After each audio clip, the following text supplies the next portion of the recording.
Assalamu alaikum, dear students. Today is our first lecture of chemistry class 9th. Page number 2. Our topic is introduction and branches of chemistry. Chapter name है हमारे पास fundamentals of chemistry. इसमें हम सबसे पहले introduction देखेंगे chemistry का।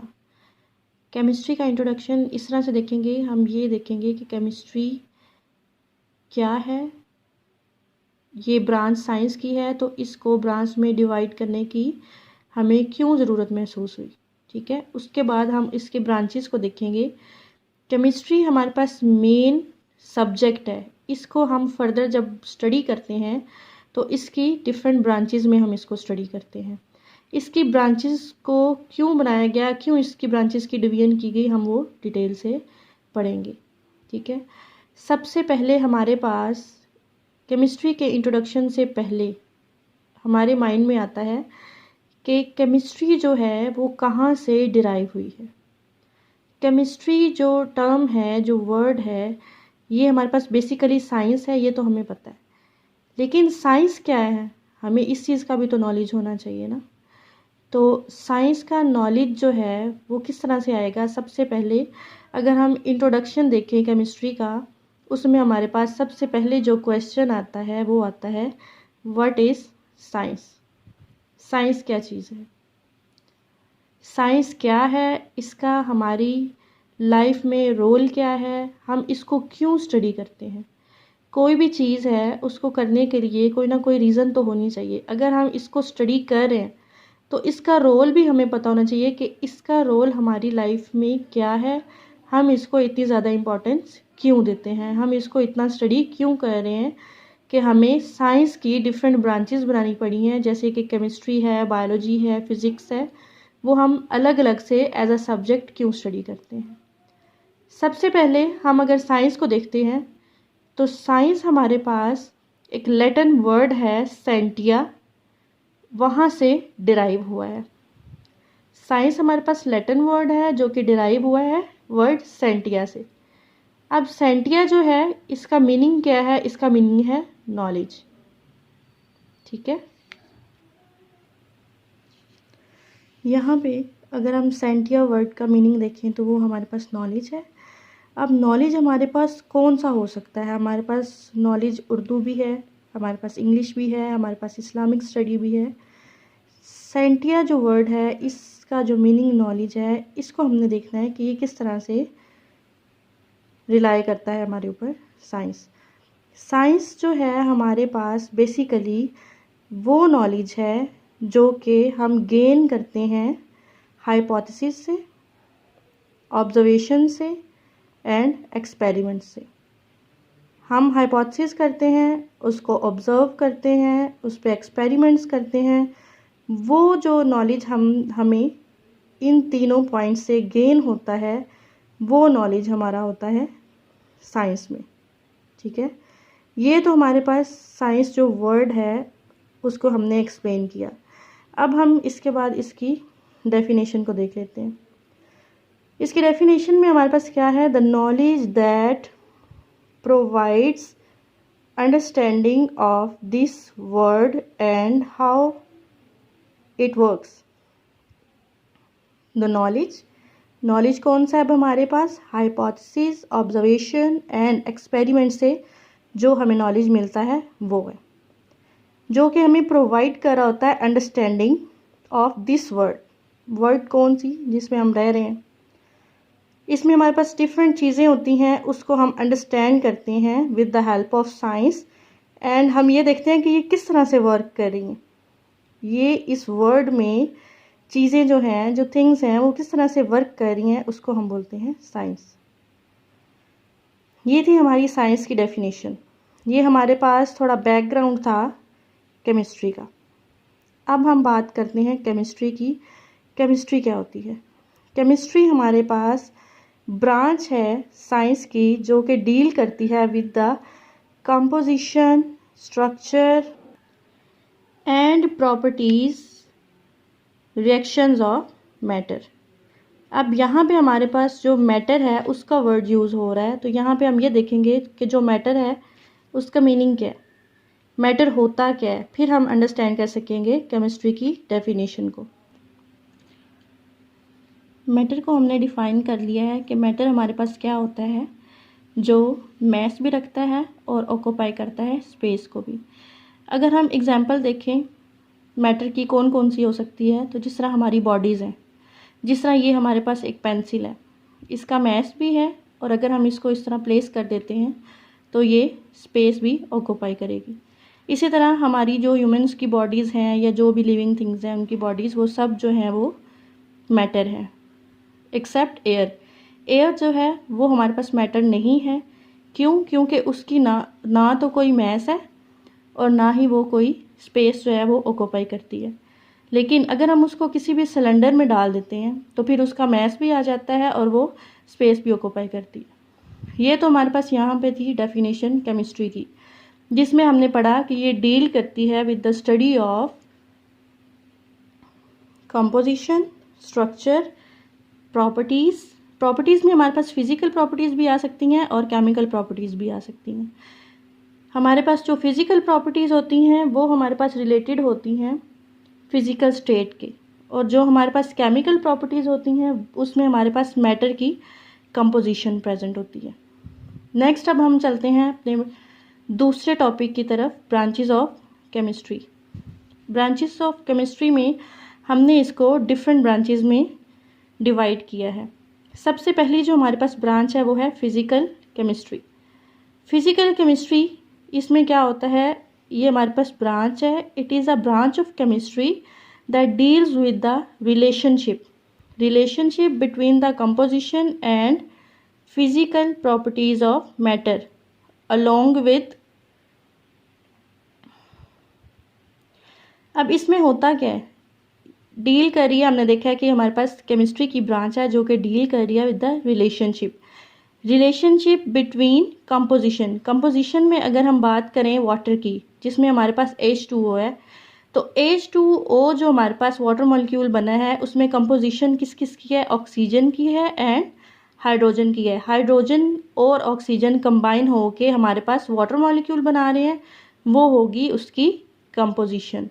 And जो physical properties हैं मैटर्स की, उसमें हमारे पास अगेन मैं बता दूं फिज़िकल प्रॉपर्टीज़ होंगी एंड केमिकल प्रॉपर्टीज़ भी होंगी। यहाँ पे हमारे पास सिर्फ फिज़िकल प्रॉपर्टीज़ डिस्कस की हुई हैं, तो हमारे पास फिज़िकल प्रॉपर्टीज़ कौन सी होंगी, जो कि रिलेटेड होती हैं फिज़िकल स्टेट के ऑफ मैटर।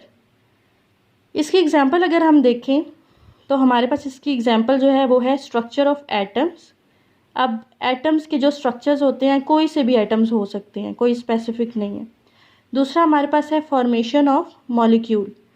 ठीक है, जब हमारे पास एटम्स का स्ट्रक्चर बनेगा उसके बाद देन हमारे पास फॉर्मेशन भी होगी मॉलिक्यूल्स की, वो सारे हमारे पास किस में आएंगे, फिज़िकल केमिस्ट्री के अंदर। उसके अलावा हम और भी देख सकते हैं, जिस तरह हमारे पास बिहेवियर ऑफ गैसेस है, लिक्विड्स हैं एंड सॉलिड्स है, वो भी हमारे पास आते हैं फिज़िकल केमिस्ट्री के अंदर।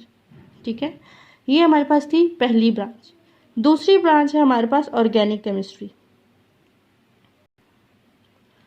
ऑर्गेनिक केमिस्ट्री हमारे पास इसकी दूसरी ब्रांच है और इसमें हम देखेंगे कि इसमें हम स्टडी करते हैं, it is a study of covalent compounds of carbon and hydrogen. Covalent compounds हमारे पास कौन से होंगे, जिसमें हमारे पास म्यूचुअल शेयरिंग होती है इलेक्ट्रॉन्स की। किस किस कंपाउंड में हम देखेंगे, carbon and hydrogen. Carbon and hydrogen हमारे पास क्या होते हैं, हाइड्रोकार्बन्स होते हैं एंड देयर डेरिवेटिव्स हमारे पास वो वाले कंपाउंड्स होंगे जिनको हम लेबॉर्ट्री में सिंथेसाइज करवाते हैं, नेचुरल भी होते हैं और हम उनको सिंथेसाइज भी करवा सकते हैं, वो होते हैं हमारे पास ऑर्गेनिक कंपाउंड्स के अंदर। ऑर्गेनिक केमिस्ट जो होते हैं वो स्ट्रक्चर्स एंड प्रॉपर्टीज़ को देखते हुए कोई भी अगर नेचुरल, फॉर एग्जांपल हमारे पास कोई नेचुरल अकरिंग हमारे पास होगा, अगर हमारे पास कोई नेचुरली अकरिंग सब्सटेंस होगा, कंपाउंड होगा, तो उसकी कंपोजिशन देखते हुए जो केमिस्ट हैं वो लेबॉर्ट्री में आर्टिफिशियल बना लेंगे हमारे पास कंपाउंड्स, ऑर्गेनिक कंपाउंड्स। इसका स्कोप अगर देखा जाए तो ये कवर करता है पेट्रोलियम को, पेट्रोकेमिकल्स को, एट्सेट्रा। उसके बाद हमारे पास है इनऑर्गेनिक केमिस्ट्री। इनऑर्गेनिक केमिस्ट्री जो है हमारे पास ऑर्गेनिक केमिस्ट्री के ऑपोजिट है। इसमें हम एलिमेंट्स जो हैं उनको स्टडी करेंगे एक्सेप्ट हमारे पास carbon and hydrogen. It is a branch of chemistry that deals with the study of all elements and their compounds except those of compounds of carbon and hydrogen and their derivatives. Derivatives हमारे पास ऐसे compounds होते हैं जो कि derive किए जाते हैं हमारे पास कार्बन एंड हाइड्रोजन से, हाइड्रोकार्बन से जो हम डिराइव करते हैं। उनके अलावा जितने भी एलिमेंट्स हैं उनकी स्टडी हम करते हैं इनऑर्गेनिक केमिस्ट्री के अंदर। अब इसमें हमारे पास एग्जांपल है ग्लास की, सीमेंट की, और भी बहुत सी एग्जांपल्स हैं। यहाँ पे मैंने 2 आपको बताई हैं। ग्लास एंड सीमेंट जो है ये हमारे पास एग्जांपल है इनऑर्गेनिक केमिस्ट्री की। ब्रांच नंबर 6 जो हमारे पास है वो है हमारे पास बायोकेमिस्ट्री। बायोकेमिस्ट्री में हम क्या देखते हैं? It is a branch of chemistry in which we study the structure, composition and chemical reaction of substances found in a living organisms. Biochemistry है, bio means biology and chemistry, chemistry और bio जो है इन दोनों का relationship हम study करते हैं। वो किस तरह से स्टडी करते हैं? हम क्या देखते हैं? स्ट्रक्चर देखते हैं, कंपोजिशन देखते हैं और उनमें होने वाले जो केमिकल रिएक्शंस होते हैं देखा जाता है उनको सब्सटेंसेस के अंदर जो कि प्रेजेंट होते हैं लिविंग ऑर्गेनिज्म के अंदर। अब लिविंग ऑर्गेनिज्म में ह्यूमंस भी हो सकते हैं, प्लांट्स भी हो सकते हैं, जितने भी हमारे पास एनिमल्स हैं, माइक्रो ऑर्गेनिजम्स हैं, वो सारे इसके अंदर प्रेजेंट हैं। अगर इसके एग्जांपल देखें तो ये हमारे पास किस तरह से एप्लीकेशंस इसकी हो सकती हैं। ये हमारे पास अप्लाई होता है in the field of medicine, food sciences and agriculture. Field of medicine में भी हो सकता है, फूड में भी हो सकता है और एग्रीकल्चर में भी हो सकता है। उसके बाद जो हमारे पास 5th ब्रांच है वो है हमारे पास इंडस्ट्रियल केमिस्ट्री। इंडस्ट्रियल केमिस्ट्री में हम क्या करते हैं? Deals with the manufacturing of chemical compounds on commercial scale. Commercial scale पे हम मैन्युफैक्चरिंग करते हैं केमिकल कंपाउंड्स को इन द इंडस्ट्रियल केमिस्ट्री। ठीक है, अब वो किस तरह से करते हैं? इसमें हम डील करते हैं manufacturing of basic chemicals. Basic chemicals में अब हमारे पास क्या हो सकते हैं? ऑक्सीजन हो सकती है, क्लोरीन हो सकती है, अमोनिया हो सकती है, कास्टिक सोडा एट्सेट्रा। ये हमारे पास सारे आते हैं इंडस्ट्रियल केमिस्ट्री में।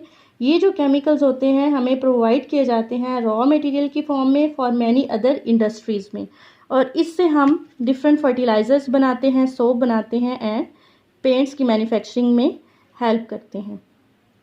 उसके बाद जो हमारे पास नेक्स्ट पॉइंट है वो है न्यूक्लियर केमिस्ट्री। न्यूक्लियर केमिस्ट्री हमारे पास ब्रांच ऑफ केमिस्ट्री है जिसमें हम क्या स्टडी करते हैं? एक तो रेडियो एक्टिविटी, दूसरा हम nuclear processes and their properties को।